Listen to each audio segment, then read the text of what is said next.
एक ऐसा महल जहां हजारों औरतें रहती थीं, पर उनकी आवाजें कहीं नहीं पहुंचती थीं। एक ऐसा दरबार जहां सत्ता का खेल इंसानी जिंदगियों से खेला जाता था। चीन के महान राजवंशों के पीछे एक ऐसी दुनिया छुपी थी जिसे इतिहास की किताबों से जानबूझकर मिटा दिया गया। हजारों रखेले, एक बादशाह और वो राज जो सदियों तक दफन रहे। आज हम उस दरवाजे को खोलेंगे जो हमेशा बंद रखा गया। ये सिर्फ इतिहास नहीं है, ये उन औरतों की कहानी है जो जीते जी भुला दी गईं। अगर आप ऐसे छुपे हुए इतिहास को जानना चाहते हैं तो अभी सब्सक्राइब करें और इस वीडियो को लाइक करना मत भूलिए। चीन का इतिहास दुनिया के सबसे पुराने और सबसे रहस्यमय इतिहासों में से एक है। यहाँ के राजवंशों ने हजारों साल तक पूरी दुनिया पर अपना दबदबा बनाए रखा। लेकिन इस शानदार इतिहास के पीछे एक ऐसी दुनिया छुपी थी जो बेहद अंधेरी थी। वो दुनिया थी चीनी बादशाहों के अंतःपुर की, जिसे हाओगोंग कहा जाता था। हाओगोंग यानी वो विशाल महल परिसर जहां बादशाह की रखेलें और पत्नियां रहती थीं। ये कोई छोटी सी जगह नहीं थी, ये एक पूरा शहर था, दीवारों के अंदर। बीजिंग के फॉरबिडन सिटी में अकेले 9,000 से ज्यादा कमरे थे और इन कमरों में रहती थीं वो औरतें जिनकी जिंदगी बाहरी दुनिया से पूरी तरह कट चुकी थी।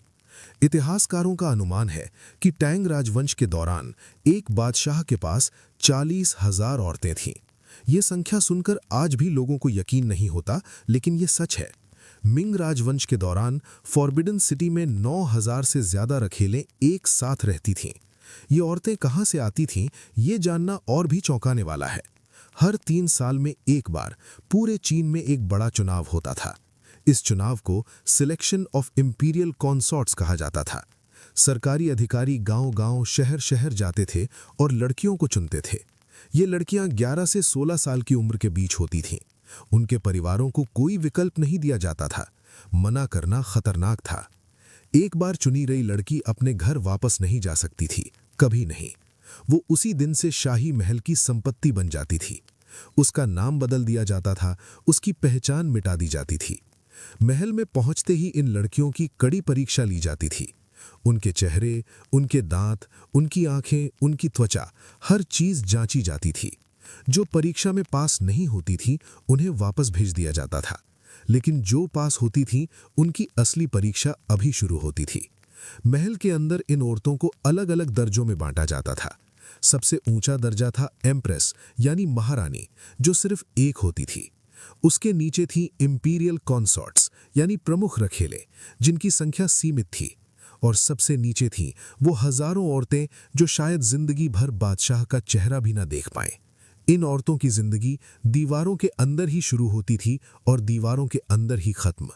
बाहर की दुनिया उनके लिए एक सपना थी जो कभी पूरा नहीं होता था। लेकिन इस दर्जेबंदी के पीछे एक खतरनाक खेल था, सत्ता का खेल। हर औरत चाहती थी कि बादशाह उसकी तरफ देखे, सिर्फ एक बार, क्योंकि एक नजर उसकी पूरी जिंदगी बदल सकती थी। और अगर वो बादशाह को बेटा दे दे तो वो रातों रात सबसे ताकतवर बन सकती थी। यही वजह थी कि इस महल में साजिशें उतनी ही पुरानी थीं जितना महल खुद। जहर, धोखा, झूठ, ये सब इस महल की रोजमर्रा की जिंदगी थी। एक ऐसी औरत की कहानी है जिसने महल में दासी के रूप में प्रवेश किया और कुछ सालों बाद वो पूरे चीन की सबसे ताकतवर इंसान बन गई। उसका नाम था वू जियातिन, इतिहास की एकमात्र महिला जो चीन की सम्राट बनी। लेकिन उसकी कहानी बाद में। पहले ये समझना जरूरी है कि इन हजारों औरतों की जिंदगी असल में कैसी थी। वो हर रोज किस डर के साए में जीती थीं, और वो राज क्या थे जो इतिहास ने हमसे छुपाए। इन हजारों औरतों की जिंदगी महल की चमक दमक से बिल्कुल अलग थी। बाहर से ये महल जितना खूबसूरत दिखता था, अंदर से उतना ही खौफनाक था। हर रखेल के दिन की शुरुआत एक सख्त नियमावली से होती थी। सुबह उठने से लेकर रात सोने तक हर काम तय था, हर कदम नियंत्रित था। इन औरतों को महल के बाहर जाने की इजाजत नहीं थी, कभी नहीं। उनके खाने पीने से लेकर कपड़ों तक सब कुछ उनके दर्जे के हिसाब से तय होता था। ऊंचे दर्जे की रखेल को रेशमी कपड़े मिलते थे, खास खाना मिलता था। लेकिन नीचे दर्जे की औरत को मोटा कपड़ा और साधारण खाना ही नसीब होता था। ये फर्क सिर्फ सुविधाओं का नहीं था, ये फर्क जिंदगी और मौत का था। क्योंकि महल में जो अनदेखी हो जाती थी वो धीरे धीरे मिटती चली जाती थी। बादशाह के साथ एक रात बिताना ये हर रखैल का सबसे बड़ा सपना था, लेकिन ये सपना पूरा होना इतना आसान नहीं था। बादशाह तक पहुंचने के लिए पहले दरबारी अधिकारियों को खुश करना पड़ता था, फिर वरिष्ठ रखैलों की नज़रों से बचना पड़ता था, और फिर उस रात के लिए इंतजार करना पड़ता था जो शायद कभी आती ही नहीं थी। मिंग राजवंश में एक अनोखी प्रथा थी। हर रात एक चांदी की तश्तरी पर नाम लिखे जाते थे। ये नाम उन रखैलों के होते थे जिन्हें उस रात बादशाह के पास भेजा जा सकता था। बादशाह जिस नाम पर अंगूठा लगाता उसी औरत को उस रात बुलाया जाता। लेकिन ये चुनाव भी कभी कभी दरबारियों की साजिश का हिस्सा होता था। कुछ नाम हमेशा ऊपर रहते थे और कुछ नाम कभी उठाए ही नहीं जाते थे। जिन औरतों को कभी नहीं बुलाया जाता था उनकी जिंदगी और भी अंधेरी हो जाती थी। वो सालों तक इंतजार करती थीं, बिना किसी उम्मीद के।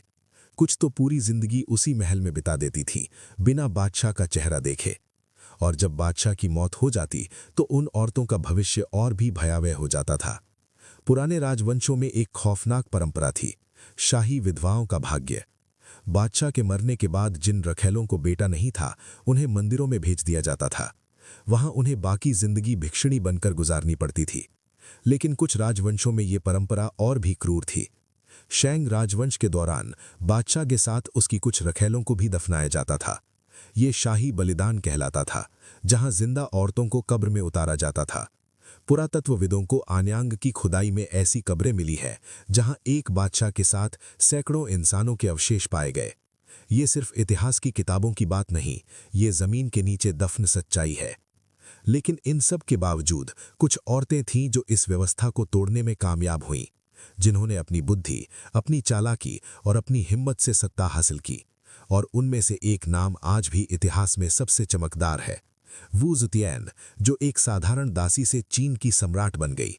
उसकी कहानी इतनी अविश्वसनीय है कि लोग आज भी इसे पूरी तरह मानने से हिचकते हैं, लेकिन ये सच है, और इस सच के पीछे छुपा है एक और भी गहरा राज। वो ज़ितियान की कहानी शुरू होती है सन 637 ईस्वी से। जब वो सिर्फ 14 साल की थीं, तब उसे टैंग राजवंश के बादशाह ताइज़ोंग के महल में भेजा गया। वो एक साधारण दासी थी, हजारों औरतों में से एक, लेकिन उसकी आंखों में कुछ अलग था, एक चमक जो बाकियों से अलग थी। वो पढ़ना लिखना जानती थी, जो उस दौर में औरतों के लिए बेहद असामान्य था। उसने महल की राजनीति को समझा, चुपचाप, धैर्य से और बेहद होशियारी से। बादशाह ताइज़ोंग की नजर उस पर पड़ी और वो उनकी पसंदीदा दासियों में शामिल हो गई। लेकिन जब 649 ईस्वी में ताइज़ोंग की मौत हुई तो वू ज़ितियान का भविष्य अचानक खतरे में आ गया। उस दौर की परंपरा के अनुसार बादशाह की मौत के बाद उसकी रखैलों को मंदिर भेज दिया जाता था। वू ज़ितियान को भी सिर मुनाकर बौद्ध मंदिर भेज दिया गया। ये उसके लिए अंत नहीं था, ये एक नई शुरुआत थी। मंदिर में रहते हुए उसने नए बादशाह गाओजोंग से संपर्क बनाया। गाओजोंग ताइज़ोंग का बेटा था और वू ज़ितियान को पहले से जानता था। धीरे धीरे वू ज़ितियान महल में वापस आ गई, इस बार एक अलग हैसियत के साथ। उसने गाओजोंग की महारानी वैंग को षड्यंत्र में फंसाया, दरबारियों को अपनी तरफ किया एक एक करके, और 655 ईस्वी में वो चीन की महारानी बन गई। लेकिन यहां कहानी खत्म नहीं हुई, यहां से असली खेल शुरू हुआ। जब गाओजोंग बीमार पड़े तो वू ज़ितियान ने धीरे धीरे सारी सत्ता अपने हाथ में ले ली। दरबार के फैसले, युद्ध की नीतियां, कर व्यवस्था, सब कुछ उसके इशारे पर चलने लगा। 683 ईस्वी में गाओजोंग की मौत के बाद वू ज़ितियान ने खुद को शासक घोषित किया। 690 ईस्वी में उसने जो राजवंश की स्थापना की और खुद को सम्राट कहलवाया। ये चीन के इतिहास में पहली और आखिरी बार था जब कोई औरत सम्राट बनी। उसने 15 साल तक चीन पर शासन किया, बेहद कुशलता से। उसके शासनकाल में किसानों को जमीन मिली, करों में राहत दी गई, सेना को मजबूत किया गया और दुश्मन राज्यों को परास्त किया गया। लेकिन उसके दुश्मन उसे कभी माफ नहीं कर सके, क्योंकि एक औरत का सम्राट बनना उस समाज के लिए अकल्पनीय था। दरबारी उसके खिलाफ साजिशें करते रहे, लेकिन वू ज़ितियान हर बार जीती। उसने अपने जासूसों का एक पूरा नेटवर्क बनाया था। महल के हर कोने में उसकी आंखें थी, हर दरबारी पर नजर रखी जाती थी।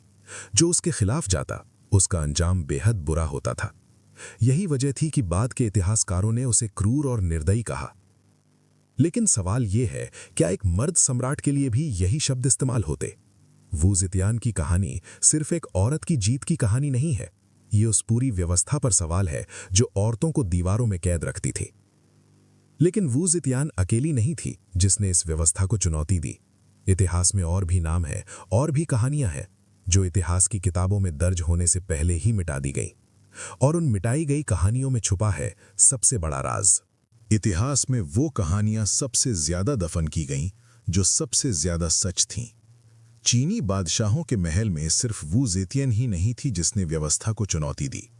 एक और नाम था एम्प्रेस डाउजर सिक्सी, जिसने 19वीं सदी में पूरे चीन को हिला दिया। सिक्सी भी एक साधारण रखैल के रूप में महल में आई थी सन 1851 में। वो सिर्फ 16 साल की थी जब उसे एम्परर शियांग फेंग के हरम में भेजा गया। हजारों औरतों में वो भी बस एक नाम थी, एक संख्या। लेकिन उसने वो किया जो बहुत कम औरतें कर पाई थीं।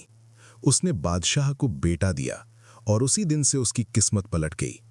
1861 में एम्परर शियांग फेंग की मौत के बाद उसका बेटा सम्राट बना और सिक्सी एक पूर्व रखैल बन गई पूरे चीन की सबसे ताकतवर औरत। उसने अगले 47 साल तक चीन की राजनीति को अपनी मुट्ठी में रखा। 3 अलग-अलग सम्राटों के पीछे वो असली शासक थी, पर्दे के पीछे से। दरबारी उससे डरते थे, विदेशी राजदूत उसका सम्मान करते थे। उसने पश्चिमी ताकतों से लोहा लिया, कभी कूटनीति से, कभी ताकत से। लेकिन इतिहास ने उसे भी वही नाम दिया जो हमेशा ताकतवर औरतों को दिया जाता है, क्रूर, चालाक, निर्दयी। ये शब्द उसके नाम के साथ चिपका दिए गए, जबकि उसी दौर के मर्द शासकों को महान और दूरदर्शी कहा गया। ये इतिहास का सबसे बड़ा पक्षपात था जो आज भी जारी है। लेकिन इन ताकतवर औरतों की कहानियों से परे एक और सच्चाई थी। वो हजारों औरतें जिनका कोई नाम नहीं था, जिनकी कोई कहानी नहीं बची, जो जिंदगी भर उन दीवारों के अंदर रहीं और खामोशी में मर गईं। उनकी कब्रें भी नहीं मिलती, उनके नाम भी नहीं मिलते। फॉरबिडन सिटी की खुदाई में कई बार ऐसे कमरे मिले हैं जहां औरतों के निजी सामान मिले हैं, टूटे हुए दर्पण, पुराने कपड़े, सूखे फूल। ये चीजें बोलती हैं उन औरतों की तरफ से जो खुद नहीं बोल सकती थीं। मिंग राजवंश के अंत में जब फॉरबिडन सिटी पर हमला हुआ तो हजारों रखैलों ने खुद को महल के अंदर ही बंद कर लिया। उन्हें बाहर की दुनिया का इतना डर था कि उन्होंने कैद को ही अपनी दुनिया मान लिया था। ये वो त्रासदी थी जो किसी किताब में नहीं लिखी गई। आज जब हम फॉरबिडन सिटी देखने जाते हैं तो हमें सिर्फ दीवारें और छतें दिखती हैं, लेकिन अगर उन दीवारों को आवाज मिल जाए तो वो क्या कहेंगी? शायद वो उन लाखों औरतों की कहानियां सुनाएंगी जिन्होंने अपनी जिंदगियां उन दीवारों के अंदर गुजार दी, जो रोईं पर उनकी आवाजें नहीं सुनी गई, जो जीं पर उनका जीना दर्ज नहीं किया गया। इतिहास हमेशा ताकतवर लोगों की कहानी सुनाता है, लेकिन असली इतिहास वहां छुपा है जहां कमजोरों की आवाजें दफन है। चीनी बादशाहों की वो दुनिया, वो महल, वो रखैलें, वो साजिशें, ये सब आज भी उन पत्थरों में जिंदा हैं जो फॉरबिडन सिटी की दीवारें बनाते हैं। और शायद यही वजह है कि ये इतिहास मिटाया गया, क्योंकि ये बहुत सच था, बहुत दर्दनाक था और बहुत जरूरी था जानना।